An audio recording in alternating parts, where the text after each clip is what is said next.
1장 1절부터 4절까지의 말씀입니다.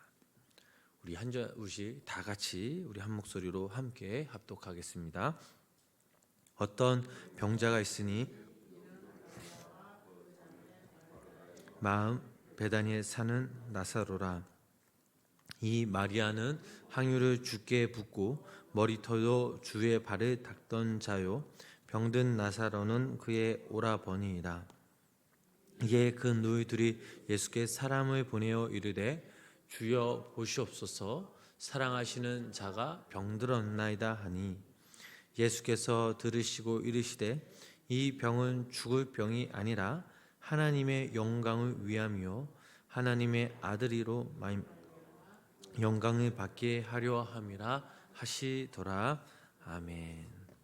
오늘도 살아계신 하나님의 크신 은혜가 우리 성도님 삶 가운데 함께 하시길 주님의 이름으로 간절히 축복합니다. 누구에게나 절대로 포기하지 못하는 극진한 그 사랑하는 사람이 분명 있습니다. 살아도 같이 살고 또 죽어도 같이 죽는 그런 사람이 있기 마련이죠. 지금 여러분들에게 딱 떠오르는 그런 사람이 있으십니까? 부모님들에게는 아마 자식이, 또 남편에게는 아내, 또 아내에게는 남편이 그런 대상이 아닐까 생각이 됩니다. 우리의 가족이나 또 사랑하는 사람이 몸이 아파 또 죽게 되었거나 병상에 누워있을 때 그 아픔은 이루 말할 수 없을 만큼 참으로 괴롭습니다. 우리가 사랑하는 사람이 이런데 모든 만물을 주관하시고 인간의 생사하복을 주관하시는 하나님은 우리들을 너무나 사랑하셨기에 자기의 독생자 아들 예수 그리스도를 이 땅에 보내셔서 저희들의 죄를 사하여 주셨고 또 결국 십자가에 못 박혀 돌아가셨습니다. 하나님에 대한 인간의 사랑은 이루 표현할 수 없습니다. 그러나 저희는 하나님 앞에서 어떤 모습을 보이면서 살아가고 있습니까? 우리가 하나님을 믿고 또 우리의 삶의 주관자 되신 하나님을 모시고 산다라고 말하지만 실제로 우리가 하나님께 무관심을 보이거나 아니면 내게 필요한 일이 생길 때 그제서야 하나님께 관심을 보일 때가 분명히 있습니다. 하나님의 부재와 임재, 관심과 무관심이라는 긴장 속에 저희들은 신앙생활을 하게 되죠. 이 긴장을 우리가 어떻게 다루는지에 따라 우리가 하나님의 임재를 느낄 때 그분의 하나님은 은혜와 사랑을 고백할 수 있습니다. 앞으로 저희가 나눌 이 요한복음 11장 말씀은 예수님의 부재와 임재, 관심과 이 무관심 사이 이 속에서 긴장의 관계를 다루게 됩니다. 이 긴장의 마침표는 예수 그리스도의 사랑을 통해 완성되고 또 표현됩니다.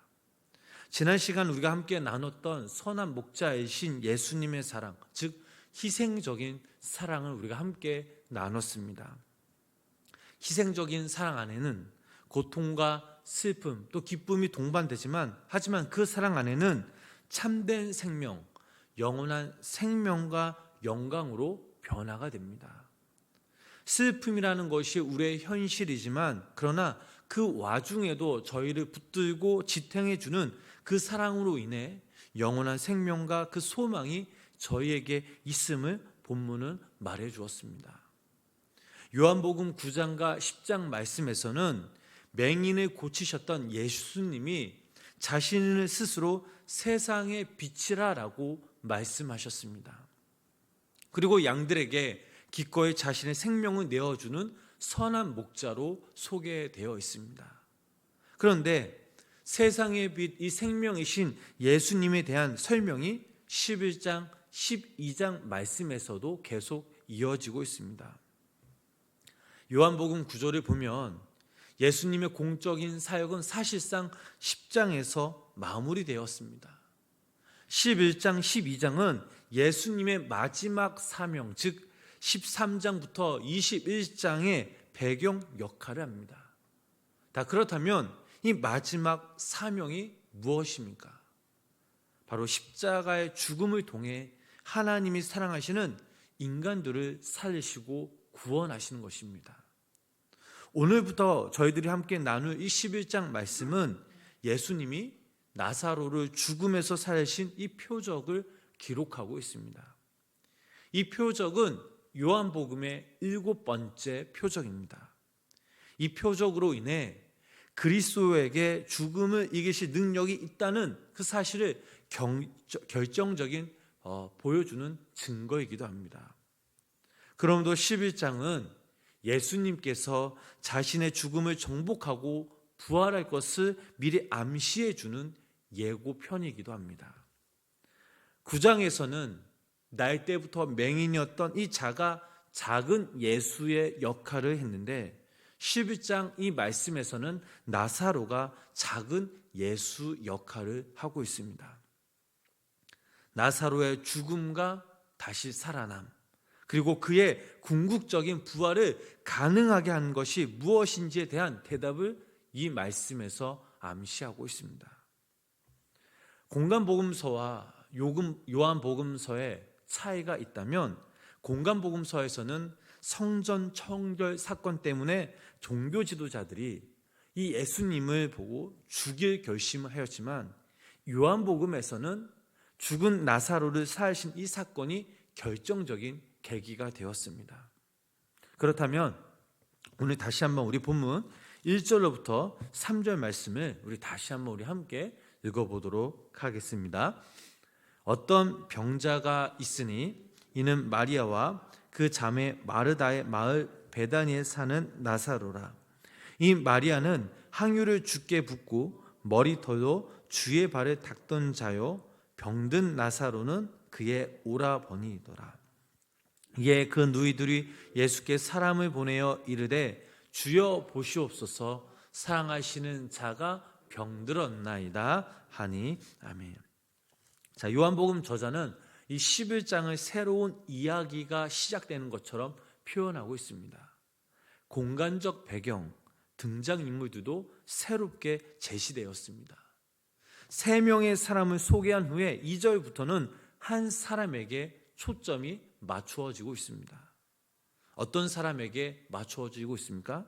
바로 마리아라는 여인을 강조하고 있습니다. 누가복음을 읽어보면 마리아보다는 마르다가 손이인 것 같습니다. 그런데 마리아를 언급한 그 이유가 분명 여기 이 말씀 가운데 나타납니다. 왜냐하면 이 마리아가 예수님께 향유를 붓고 또 머리털로 주의 발을 닦아드린 여인이었기 때문입니다. 본문 말씀에는 짧게 기록되었지만 12장 말씀을 보면 마리아의 행위가 구체적으로 기록되어 있습니다. 요한복음 11장과 12장 이 말씀을 보면 한 문맥입니다.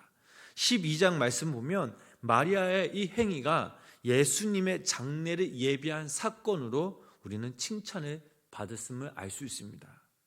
그렇다면 왜 11장 말씀에서 마리아를 중심으로 그의 가족이 소개되었는지 알 수 있습니다. 11장의 이 나사로의 사건, 또 12장에서 마리아가 예수님에게 보여준 이 행동은 바로 예수 그리스도의 죽음을 암시하는 사건이기 때문입니다.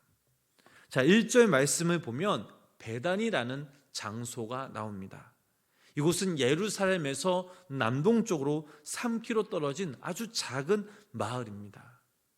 이곳에서 예루살렘까지는 하루도 안 걸리죠. 베단이란 이름의 뜻은 가난한 이들의 집이라는 그런 뜻을 가지고 있습니다. 실제로 그 도시 외곽에는 병든 자들을 돌보는 곳이 있었다라고 역사적인 증거가 있습니다.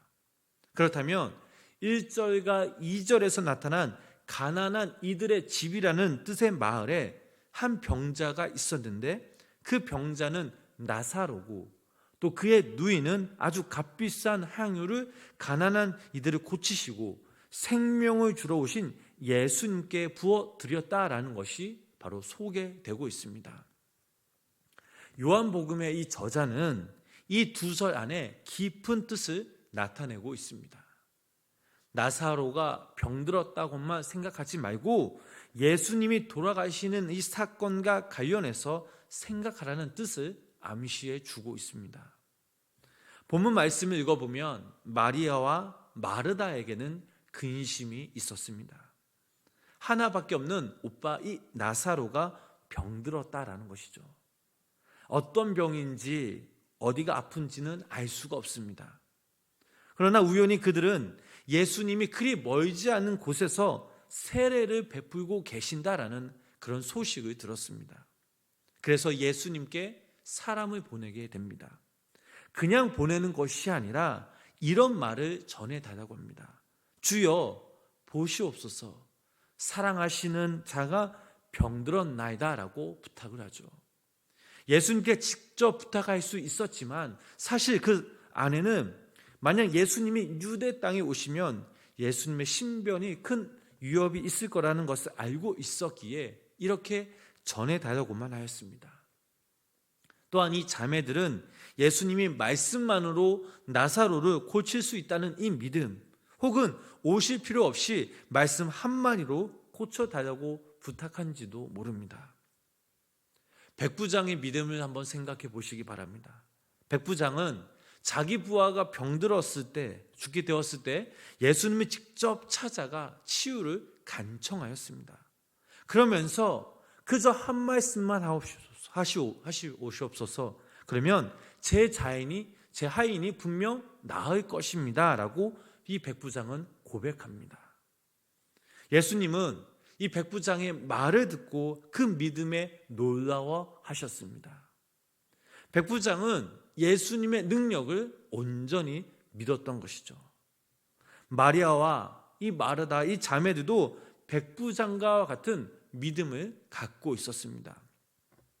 믿음이라는 것은 우리 눈에 보이지 않습니다. 그러나 이들에게는 예수님이 친히 오시지 않아도 병이 낫는다라고 굳게 믿었던 것입니다.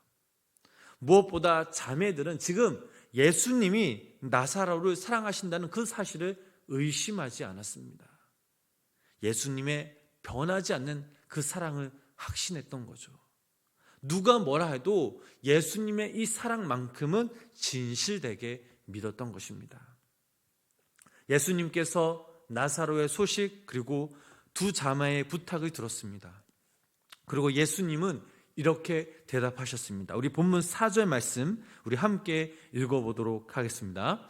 예수께서 들으시고 이르시되 이 병은 죽을 병이 아니라 하나님의 영광을 위함이요 하나님의 아들 영광을 받게 하려 함이라 하시더라. 아멘. 예수님의 이 대답은 약간 알쏭달쏭합니다. 가겠다고 하신 건지 가지 않겠다고 하신 건지 잘 모르겠지만 분명 이 말씀하신 것 이 안에는 깊은 뜻이 담겨져 있습니다. 9장 말씀에서도 역시 태어날 때부터 맹인이었던 자에게 이와 비슷한 말씀하셨습니다. 누구의 죄 때문이 아니고 하나님의 영광을 드러내기 위해서라고 말씀하셨습니다. 그리고 실제 이 맹인을 치유하셨을 때 이 사건을 통해 아버지의 영광이 드러났습니다. 요한복음의 핵심 주제가 있다면 그것은 바로 하나님 아버지의 영광입니다. 이 영광을 통해 극적으로 십자가의 죽음과 부활, 승천으로 이어집니다. 병든 나사로의 이 치유 사건을 통해 예수님께서는 아주 중요한 그 메시지를 또 한 번 던져주고 계십니다. 그 메시지가 무엇이냐? 바로 하나님의 영광이라는 사실이죠. 사랑하는 우리 성도 여러분, 우리가 이 땅에서 살아가다 보면 우리는 뜻하지 않게 질병에 걸리기도 하고 또 인생의 쓴맛과 실패를 맛볼 수 있습니다. 그러나 우리가 이것을 두려워하지 않는 것은 하나님께서 우리와 함께 하시고 또한 우리가 이것을 경험하면서 우리가 어떻게 하면 하나님께 영광을 돌릴 수 있을까? 우리 스스로 깨어있는 그리스도인들이 되어야 될 줄 믿고 또 우리가 그렇게 해야 될 줄 믿습니다. 아픔과 고통, 그 순간이야말로 우리에게 당신의 영광을 덧입혀 주실 하나님의 그 은혜의 때임을 우리는 잊지 말아야 합니다. 우리가 어떤 상황 속에 있든 우리를 통해 또 우리의 삶을 통해 하나님의 영광이 드러나게 될 것임을 앞으로 알므로 이제는 우리에게 주어진 우리의 삶 속에서 우리의 삶을 통해 더욱더 최선을 다하며 더욱더 우리가 주님만을 바라봐야 될 줄 믿습니다. 바라옵기는 우리 성도님들과 제가 우리의 삶으로 또 우리의 사랑으로 다른 누군가에게 예수 그리스도의 그 생명과 사랑을 불지펴주고 또 그 불을 함께 나눠주는 사랑의 불씨가 될 때 우리가 하나님의 영광을 돌며 살아갈 있음을 고백할 수 있습니다. 오늘 본문 말씀을 우리가 읽어보면 마르다와 마리아는 예수님을 전적으로 믿고 또 그 말씀을 의지하며 또 예수님을 통해 죽은 나사로가 다시 살아날 것을 굳게 믿었습니다. 오늘 하루 우리가 이 땅에서 살아갈 때 우리에게도 이러한 간절한 믿음이 있게 주님의 이름으로 축복합니다. 이러한 믿음을 통해 우리의 삶을 통해 하나님께 영광 돌며 또 우리의 작은 그런 삶이 많은 열매들을 맺어줘서 하나님께 칭찬받는 귀한 믿음의 성도님의 삶이 되시길 주님의 이름으로 간절히 축원합니다. 기도하겠습니다. 하나님, 우리의 아픔과 또 우리의 상처와 실패를 통해 우리 스스로를 비관했던 적이 있었음을 고백합니다. 그러나 우리가 조금 더 생각해 보면 하나님께서 우리와 함께 계심에도 그런 상황을 우리가 맞이한 것은 분명 하나님의 뜻이 있음을 깨닫습니다. 이 모든 것들이 하나님의 영광을 위함임을 다시 한번 고백합니다.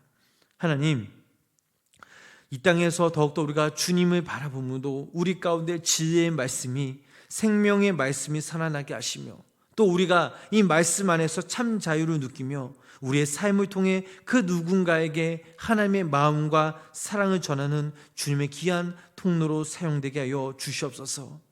오늘도 이 시간 우리 여기 모인 우리 성도님들 귀 여기시고 축복하시사 당신의 한없는 그 사랑으로 은총으로 채워주시고 또 우리 성도님들의 간구와 기도를 들으시사 당신의 그때에 응답받는 놀라운 역사가 우리 삶 가운데 이루어지게 하여 주시옵소서. 오늘 하루도 주님의 꼬심을 우리가 기억하게 하시고 주님께 영광 돌리는 복된 하루 되게 하여 주시옵소서. 이 모든 말씀 예수님의 이름으로 간절히 기도드렸습니다. 아멘.